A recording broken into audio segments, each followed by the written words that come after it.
Hello everyone, this is Neha. Welcome to Neha Management Classes. Today we are going to discuss about the international retailing and globalization in retail sector. So first of all, we will discuss about the internationalization, what is globalization in retail sector, and what are the challenges, recent trends, and what are the strategies in getting globalized. Okay, let's start. First of all, you must be aware what is the basic difference between the globalization and internationalization. Globalization is basically the end result of, you can say, internationalization. Reason being, the first step, or you can say the first task or the process of starting to get globalized start from the internationalization. जब भी आप अपना business अपनी domestic market से या अपनी geographical boundaries से अपनी कंट्री की बाउंड्रीज से बाहर बिजनेस को एक्सपैंड करते हो that is called internationalisation internationalisation basically first step है आपका टू गेट ग्लोबल जब आप अपना बिजनेस 2-3 कंट्रीज में या 3 to 4 कंट्रीज में अपना बिजनेस एक्सपैंड कर लेते हो तब आप मे बी आप जो इंटरनेशनल मार्केट है उसके अकॉर्डिंग वर्क करें but when you become globalized तो आप सारे के सारे कंट्रीज को एक सिंगल मार्केट कंसिडर करके बिजनेस अपना बिजनेस स्ट्रेटजी बनाते हो it means whole world is one market you will make the strategies just like कि आपके एक ही मार्केट है और उसके अकॉर्डिंग आपने अपना रिटेलिंग स्ट्रेटजी बनानी है if we are talking about the retailing तो आप रिटेल स्ट्रेटजी वैसी बनाओगे आपके फंक्शंस आपके policies procedure will be the same for each and every country that is globalization okay if we talk about the internationalization तो वहां पे अगर आप कंज्यूमर की बात करते हैं then your consumer will be international consumer means आप जब डोमेस्टिक कंट्री में बात कर रहे थे तो आपकी कंट्री के जो लोग थे वही आपके कंज्यूमर थे अभी आप जिस मार्केट में या जिस कंट्री में डील करोगे वो सारे जो पर्सन है कंज्यूमर है वो आपके बेसिक वो होंगे मोटिव होंगे या ऑब्जेक्टिव होंगे जिनको आप कंसिडर करके अपने रिटेलिंग सेक्टर को सेट करोगे ओके अब आपके कॉम्पिटिटर भी बढ़ जाएंगे because you are getting international तो आपके कॉम्पिटिटर इंक्रीज हो जाएंगे पहले आप सिर्फ डोमेस्टिक मार्केट में या अपनी कंट्री में जितने आपके कॉम्पिटिटर से उनसे compete कर रहे हो बट अब आपको अपनी सारी स्ट्रेटजीज या पॉलिसीज को इतना स्ट्रॉन्ग या अपने रिटेलिंग जो आपका वर्क एफिशिएंसी है उसको इतना स्ट्रॉन्ग बनाना पड़ेगा so that you can compete with the international brands like Google Coca Cola यहाँ पे जितने एप्पल अगर आप मोबाइल फोन और उनकी बात करते हो तो क्वालिटी में एप्पल को कोई भी मात नहीं दे सकता तो जब अगर आप इंटरनेशनलाइज होने की बात कर रहे हैं तो आपको अपने कॉम्पिटिटर के अकॉर्डिंग ही परफॉर्म करना पड़ेगा okay if we talk about the market India का होल जो मार्केट है ग्लोबल मार्केट में इंडिया का शेयर ओनली 3% है ओके और इन इंडिया जीडीपी में जो इंडिया है उसका रिटेल सेक्टर 10% जीडीपी में इंडिया के रिटेल सेक्टर का 10% contribution है okay but in international market it is contributing only 3% but still there is so much scope for India in retail sector you will see it ये मैंने एक जो पहले video है उसमें भी काफी एक्सप्लेन किया हुआ था organized and unorganized retail sector का वीडियो था वो if you want to see in detail तो आप उसको भी देख सकते हो ओके तो हम स्टार्ट करते हैं इंटरनेशनल रिटेलिंग से international retailing is basically when you can say when you do the retail activities beyond the boundaries geographical boundaries of your country retail internationalization is the transfer of retail operation outside the home market अपने घर की market से बाहर निकल के जब आप same retail operations occur कर रहे हो या ट्रांसफर कर रहे हो it involves the international transfer of retail concept management skills technology and even the buying function तो इसमें सिर्फ आपकी सारी की सारी ऑपरेशन एक्टिविटीज ही नहीं आपकी ट्रांसफर होती हैं आपकी टेक्नोलॉजी मैनेजमेंट स्किल्स भी आपके ट्रांसफर होते हैं टू अनदर कंट्रीज ओके तो internationalisation is the act of crossing international boundaries, mean जब आप अपनी इंटरनेशनल बाउंड्रीज को क्रॉस कर जाते हो, that is the with business, business के इंटरेस्ट से, ऐसे घूमने फिरने के इंटरेस्ट से नहीं, बिजनेस के इंटरेस्ट से जब आप इंटरनेशनल बाउंड्रीज को क्रॉस कर सकते हो, दैट इज इंटरनेशनलाइजेशन। और इंटरनेशनलाइज होने के पास आपके पास 4 स्ट्रेटजीज हैं, आप अपने बिजनेस को कैसे एक्सपेंड कर सकते हो। You can self start entry, means आप अपना कोई अलग से सेल्फ स्टार्ट कर सकते हो वहां पे।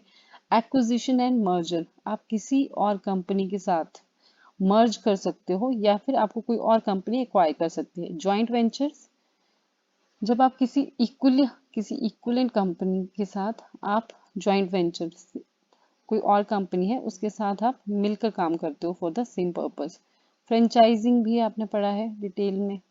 एंड एक्सपोर्टिंग, जब आप कोई एज सच वहां पे अपना कोई आउटलेट नहीं खोल रहे हो, बस अपना जो यहाँ पे रिटेल सेक्टर आपका सामान है उसको आप फॉरेन कंट्री में एक्सपोर्ट कर रहे हो, that is exporting. Okay, franchisee में बेसिकली आप उनका बिजनेस मॉडल को फॉलो करते हो और एक सर्टिफिकेशन जिसको आप बोलते हो, आप सर्टिफिकेट लेकर किसी दूसरी कंट्री में वर्क कर रहे हो।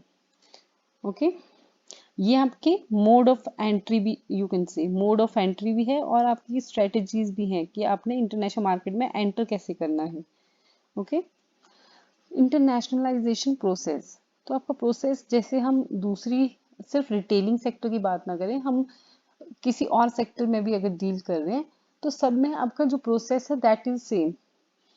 फर्स्ट ऑफ ऑल जो फर्स्ट स्टेज है वो आपकी होती है international marketing strategy scope and framework. आप पहले एक स्ट्रेटजी फ्रेम करोगे फॉर गेटिंग इंटरनेशनल। ओके, आपका जो इंटरनेशनल मार्केट इन्वायरमेंट है उसको आप स्टडी करोगे कि आप कौन से, जिस कंट्री में आप एंटर कर रहे हो उसका मार्केट इन्वायरमेंट कैसा है, उसके अकॉर्डिंग आप अपनी स्ट्रेटजी बनाते हो। जैसे रिटेल सेक्टर में बात कर रही थी, तो जो हमने पीछे लास्ट इसमें पढ़ा है हमने कि हमारी ये स्ट्रेटजी है कि हम कैसे वहां पे मोड ऑफ एंट्री कैसे करेंगे, जॉइंट वेंचर से, थ्रू फ्रेंचाइजिंग, एक्सपोर्टिंग, या फिर एक्विजिशन या मर्जर से, या सेल्फ स्टार्ट करेंगे अपना organically.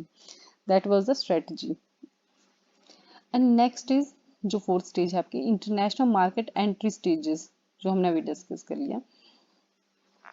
And strategic alignment and performance, और वहां पे जाके जो आप परफॉर्म करोगे, ये आपका जो इंटरनेशनलाइजेशन का प्रोसेस है that is same for everything. Retailing के लिए भी सेम है, इवन दूसरी जो कंपनीज है उनके लिए भी सेम है। ओके, बस जो आपका बिजनेस प्लान है वो आपका डिफरेंट होता है। लाइक रिटेलिंग में आपको बाइंग बिहेवियर वहां पे स्टडी करना पड़ेगा, पॉलिसीज अकॉर्डिंग टू रिटेलिंग, आपके गवर्नमेंट पॉलिसीज क्या है वहां पे, जो आप इन्वायरमेंट फैक्टर्स जो आप स्टडी करते हो that may be external internal, वहाँ की गवर्नमेंट, हम आगे ये चैलेंजेस जो पढ़ेंगे तो हम वहाँ पे रिटेलिंग के प्रोस्पेक्टिव में पढ़ेंगे। इन्वायरमेंट की स्टडी हम रिटेलिंग के प्रोस्पेक्टिव में करेंगे, उसका जो बिजनेस प्लान हम परफॉर्म बनाएंगे that will be also according to retailing, but the process is same for every company. Okay, reason for going international, अब आप इंटरनेशनल क्यों होना चाहते हो। आप अगर डोमेस्टिक मार्केट में अच्छे से परफॉर्म कर रहे हो, डोमेस्टिक मार्केट में आपको अच्छा सा प्रॉफिट हो रहा है, फिर भी आप इंटरनेशनल होने की बात क्यों करते हो, उसके पीछे रीजन क्या है। बेसिक रीजन क्या होते हैं, सैचुरेशन ऑफ मार्केट। कभी कभी जिस सेक्टर में आप, रिटेल के जिस सेक्टर में आप परफॉर्म कर रहे हो, या आप यू कैन से कि जिसमें आप बिजनेस कर रहे हो जिस सेक्टर में, वहां पे आपको सैचुरेशन फील होती है मार्केट में, आपको लगता है कि इससे ज्यादा स्कोप ही नहीं है, आप इससे ज्यादा आप अच्छा परफॉर्म नहीं कर सकते हो।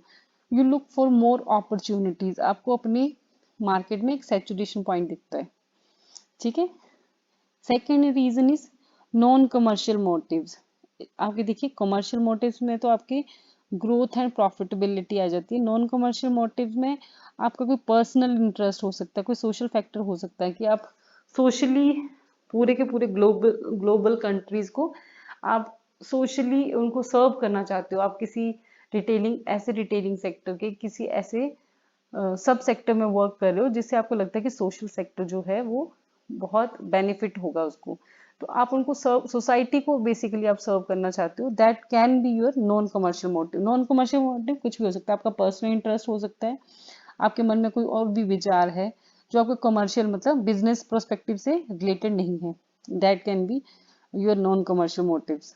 ठीक है, सपोज करो कि मुझे कोई कंट्री बहुत पसंद है, मैं चाहता हूँ कि मैं वहां पे अपना बिजनेस करूँ, इन्वायरमेंट फैक्टर से, that can be my non commercial motive.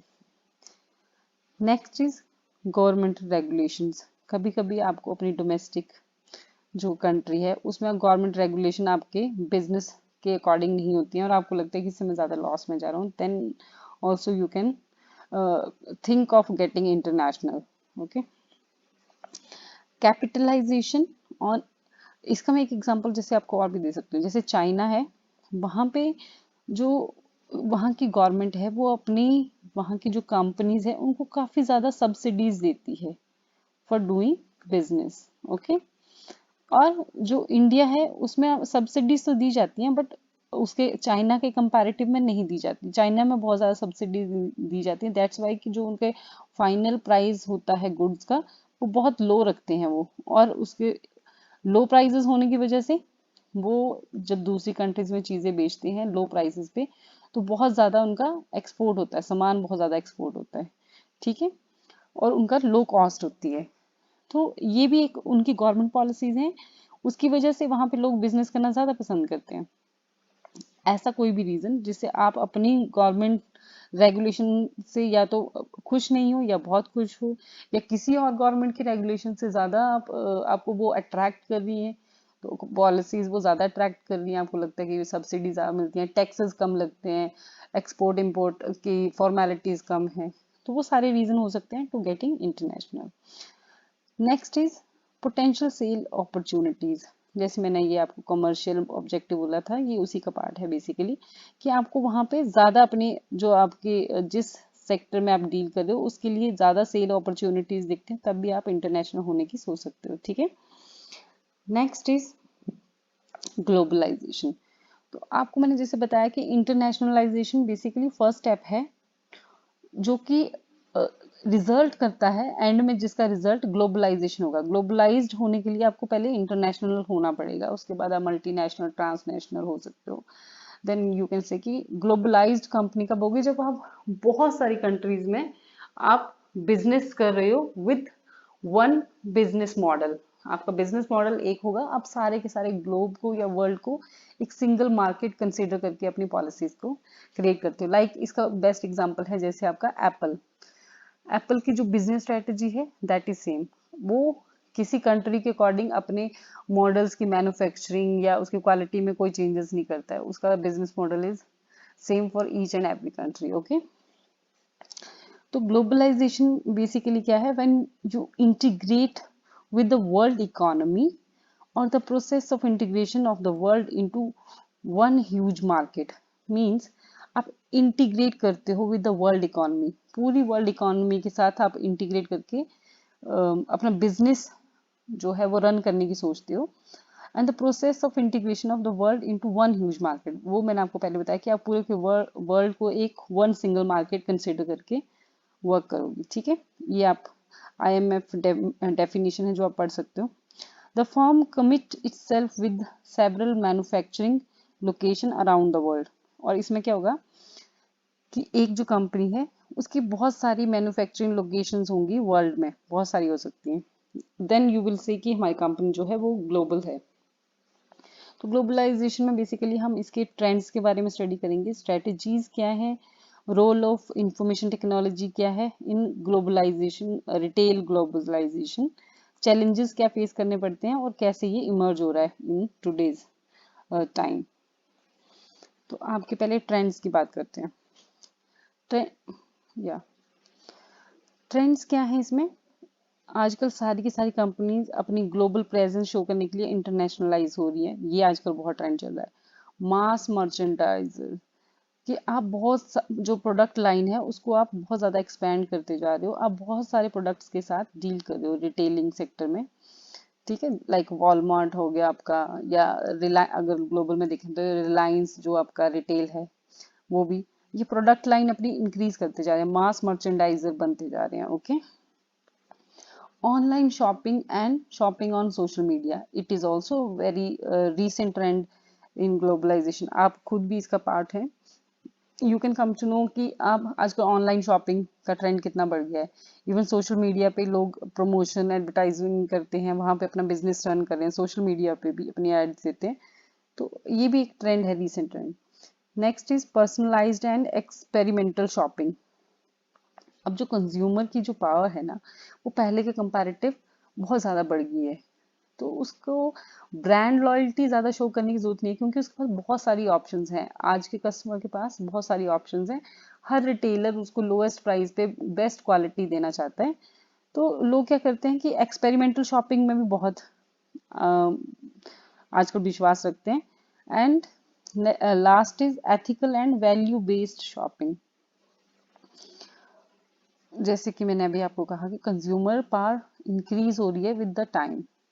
तो वो जहाँ पे उनको बहुत ज़्यादा प्रेफरेंस दी जाती है या फिर उनको वैल्यू एडिशन किया जाता है, लाइक अगर आप रिटेलिंग में कहीं शॉपिंग करने भी जा रहे हो तो वहाँ पर आपको गुड एम्बियंस मिल रहा है, मतलब बहुत अच्छा एटमॉस्फेयर है आपका, म्यूजिक सिस्टम का, आपके रेस्ट का, आपको लाइन में ना खड़ा होना पड़े, आपकी बिलिंग बहुत जल्दी हो जाए, आपको इजी पेमेंट ऑप्शंस मिलती हैं। वैल्यू एडिशन की जाती है आपके रिटेलिंग एक्सपीरियंस में भी। That is also the recent trend कि आपको बहुत कंफर्ट फील करवाया जाता है इन रिटेलिंग सेक्टर।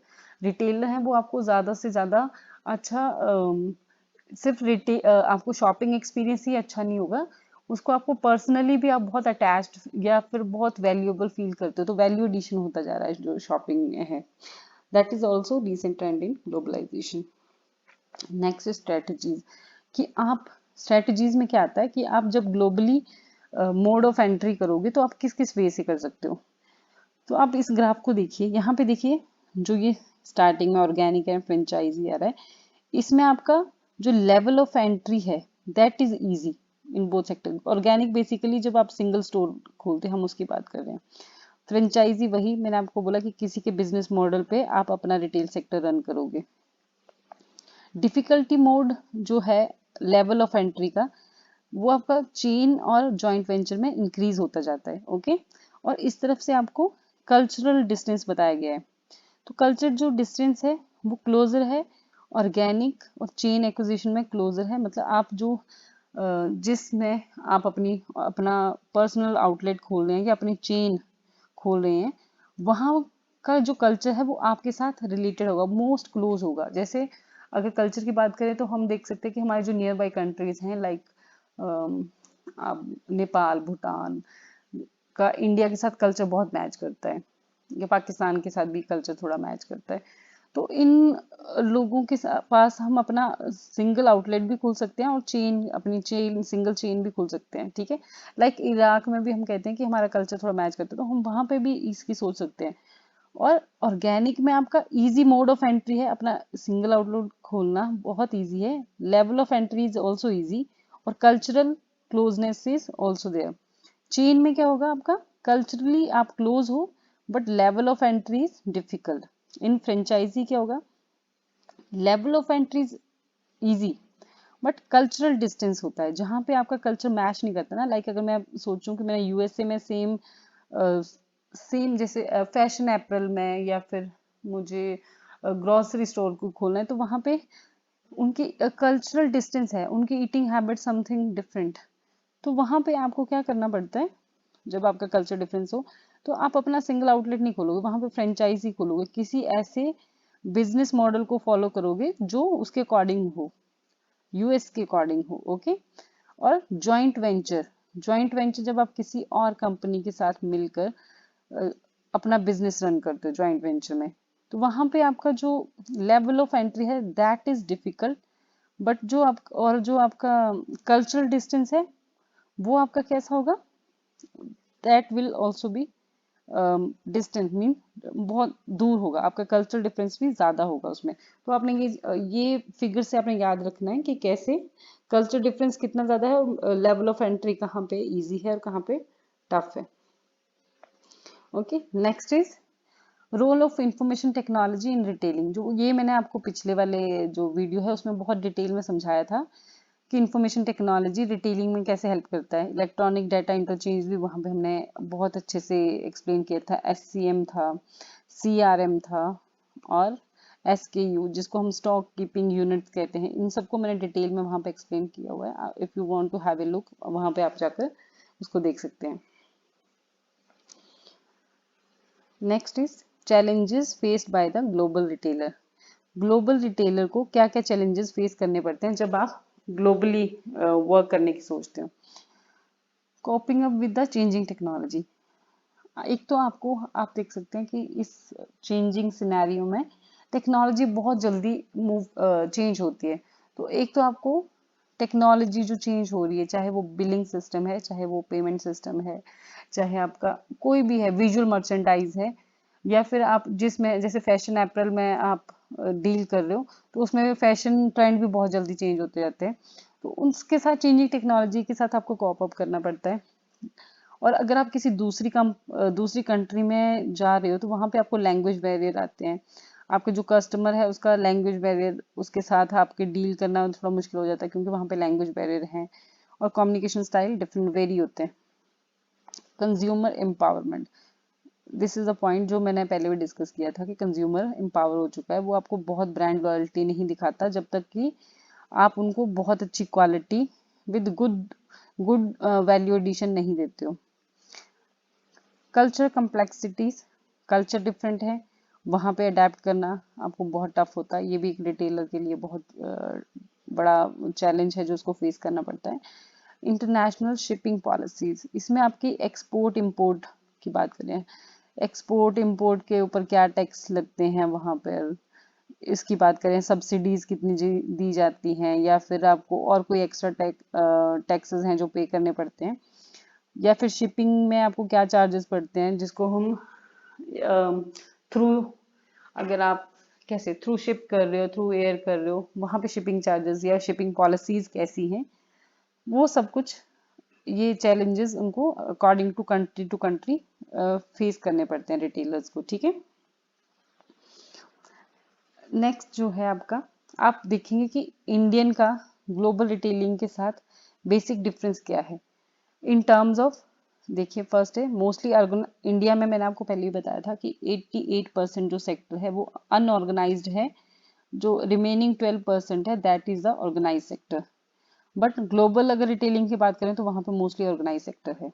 ठीक है, it is connected around few format, और यहाँ पे large number of retail formats हैं। ठीक है, यहाँ पे सिर्फ कुछ ही जो फॉर्मेट है उनको फॉलो करता है रिटेल, कंसंट्रेटेड ऑन, यहाँ पे कुछ ही फॉर्मेट पे कंसंट्रेट करते हैं, बट वहाँ पे बहुत डिफरेंट डिफरेंट तरह के रिटेल फॉर्मेट हैं। Okay, lag behind the use of, यहाँ पे टेक्नोलॉजी कम यूज की जाती है, यहाँ पे बहुत ज्यादा टेक्नोलॉजी की एप्लीकेशन है। 80%, 88% तो वैसे भी, मैंने जैसे कहा कि अनऑर्गेनाइज सेक्टर है, तो वहाँ पे तो इवन आपकी बिलिंग भी थ्रू हैंड भी होती है, मतलब कंप्यूटराइज बिलिंग भी नहीं होती है। सिर्फ आपके जो 12% ऑर्गेनाइज सेक्टर है, वहाँ पे ही आपको कंप्यूटराइज बिल मिलते हैं। ठीक है, नेक्स्ट इज इंफ्रास्ट्रक्चर बॉटलनेक, यहाँ पे इंफ्रास्ट्रक्चर बहुत अच्छे नहीं है, वहाँ पे बहुत अच्छे हैं, कोई इंफ्रास्ट्रक्चर की प्रॉब्लम नहीं आती है। लो कंपटीशन मार्केट, अब ऑर्गेनाइज सेक्टर ही 12% है, तो आपका इतना ज़्यादा यहाँ पे अभी तक कंपटीशन नहीं है, बट यहाँ पे कट थ्रोट कंपटीशन है, लाइक वॉलमार्ट हो गया, इजी डे जिसको हम बात करते हैं, ये बहुत बहुत कम प्राइसेस पे आपको चीज़ें अफोर्ड सेल करते हैं। वहाँ पे बहुत कट थ्रोट, इवन 0.1% पे इनको कंपटीशन वो करना पड़ता है, बीट करना पड़ता है, 0.1% का मार्जिन रख के, प्रॉफिट मार्जिन रख के। Lack of trained man power, यहाँ पे ट्रेन्ड मैन पावर बहुत कम मिलती है, बट फॉरेन में आपको या ग्लोबली जब आप डील करते हो तो उसकी आपको कमी नहीं होती है, वहाँ पे आपको ट्रेन मैन पावर मिल जाती है अकॉर्डिंग टू योर नीड। अब ग्लोबलाइजेशन होने के एडवांटेजेस का फायदे क्या क्या हुए, फ्री फ्लो ऑफ टेक्नोलॉजी, नई नई टेक्नोलॉजीज, अगर आपको एक कंट्री में कोई बहुत अच्छी टेक्नोलॉजी मिली है, तो आप जब दूसरी कंट्री में डील कर रहे हो, जिसमें आपने, जहां आप मैन्युफैक्चरिंग कर रहे हो, तो वो टेक्नोलॉजी आप वहां पे भी ट्रांसफर कर सकते हो। ठीक है, तो बेस्ट टेक्नोलॉजी आप अडॉप्ट करोगे। इंक्रीज्ड इंडस्ट्रियलाइजेशन, सिंपल है, इसमें समझाने वाला कुछ नहीं है। Development of world economy, obviously जब आप बहुत ज़्यादा बिजनेस अपना एक्सपैंड करोगे, रन करोगे, तो आप वर्ल्ड इकोनॉमी तो इंक्रीज होगी। Increased employment and income and high standard of living, ये इसकी ग्लोबलाइजेशन की एडवांटेजेस हैं। Next is emergence of global retailing. Global retail कैसे इमर्ज कर रहा है आज के टाइम में? Trading across the geographical boundaries have gained significance. कहते हैं कि आजकल बहुत सारी जो कंपनी जो पहले से डोमेस्टिकली डील करना पसंद करती थी, अब हर कंपनी अपने आप को ग्लोबली प्रेजेंस अपनी शो करना चाहते हैं। एक प्रेस्टीज बनती है जब आप इंटरनेशनल कंपनी कहलाते हो, तो आपकी एक अलग से प्रेस्टीज हो जाती है। प्रेस्टीज के अकॉर्डिंग आप अपना प्राइस फिक्स करते हो गुड्स का, और उसके अकॉर्डिंग आपको, जब आपने प्राइस हाई फिक्स किया है तो आपके कस्टमर को पता है कि ये इंटरनेशनल ब्रांड है या ग्लोबल ब्रांड है, तो आप हाई प्राइस भी दे देते हो। ओके, और जिससे उनको ज़्यादा प्रॉफिट होता है। तो मोस्टली सारी कंपनीज इंटरनेशनल होना या ट्रांसनेशनल या यू कैन से मल्टीनेशनल होना चाहती हैं, सो दैट कि ग्लोबली वो अपनी प्रेजेंस शो कर सकें। इससे क्या होता है कि एक तो कंज्यूमर को अवेयरनेस, उनकी इंक्रीज कंज्यूमर अवेयरनेस। आजकल कंज्यूमर बहुत ज़्यादा अवेयर हो चुके हैं। Preferences and purchasing power. अब वो, जैसे यार आप आईफोन की बात करते हो, तो अपना अपना ही एक अलग उसने अपना एक ब्रांड नेम बना लिया है आईफोन ने। ठीक है, आप उसके लिए हाई प्राइसेस भी, जो लोग अफोर्ड कर सकते हैं, हाई प्राइसेस भी पे करने के लिए रेडी हो। इवन अगर सेम फीचर्स आपको एंड्रॉयड फोन में भी मिल रहे हैं, इवन देन यू आर, इतनी अच्छी क्वालिटी आईफोन की होने के लिए इन्वेस्टमेंट प्राइस उसमें बहुत ज़्यादा नहीं है। जितना उनका प्राइस कोट किया जाता है उतनी उसमें इन्वेस्टमेंट नहीं हुई है, बट एक ब्रांड नेम बन चुका है वो। दैट्स वाई उनको ज़्यादा प्रॉफिट होता है और वो अपनी क्वालिटी मेंटेन रखते हैं। तो कंज्यूमर की परचेजिंग पावर भी बढ़ गई है, उनके प्रेफरेंसेस भी अलग हो चुके हैं, वो क्वालिटी को ज़्यादा प्रेफरेंस देते हैं। And also the barrier of, जो बैरियर्स हैं इंटरनेशनल ट्रेड में और पॉलिसीज हैं, वो भी अब इजी कर दी गई हैं by the government of many countries. लोग ने फ्री ट्रेड एरियाज बना दिए हैं। आपने ये भी देखा होगा, एफटीए के बारे में पढ़ा होगा कि फ्री ट्रेड ट्रेड एरियाज मतलब वहां पे आपको कोई एक कंट्री से दूसरी कंट्री में आपको बिजनेस करने के लिए कोई टैरिफ्स नहीं वहां पे चार्ज किए जाते। इससे क्या होता है कि जो आपकी ग्लोबल ट्रेड प्रैक्टिसेस हैं वो इंक्रीज हो रही हैं और सारी कंपनीज ग्लोबलाइज हो रही हैं। एंड ड्यू टू दिस क्या होता है कि आपका रिटेल सेक्टर है वो भी बहुत जल्दी से इमर्ज करता जा रहा है। That's all about the globalization and internationalization of retail sector. If you have any queries, you can write in comment section and please like the video. Thank you.